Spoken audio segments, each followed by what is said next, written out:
நம் வாழ்க்கையில் சில கதைகள் இருக்கின்றன. அவை ஒரு சமுதாயத்தின் கண்களை திறக்கின்றன. அப்படி ஒரு கதை இயேசுவின் காலத்தில் பேசப்பட்டது. அந்த பெயர் சமாரியர். 10 தொழுநோயாளர்கள் குணமடைந்தார்கள். ஆனால் நன்றி சொல்ல திரும்பி வந்தது ஒருவனே. அவன்தான் சமாரியன். ஒரு மனிதன் மலைப்பாதையில் காயமடைந்து கிடக்கின்றான். குருவும் லேவியரும் பார்த்துவிட்டு சென்றனர். ஆனால் ஒரு சமாரியன், பகைவராக கருதப்பட்டவன், நின்று அவனுக்கு மருந்து பூசி உதவினான்.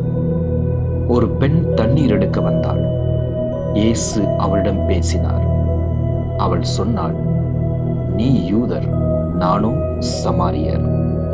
இயேசுவின் காலத்தில் மதமும் அரசியலும் இணைந்திருந்தது. யூதர்கள் தங்களை தேர்ந்தெடுக்கப்பட்ட மக்கள் என்று பெருமைப்பட்டனர். இறைவன் பார்க்கும் நம்பிக்கை வெளிப்புறத்தில் இல்லை, அது இதயத்தின் உண்மையில் இருக்கிறது. நல்ல சமாரியனைப் போல இருங்கள்.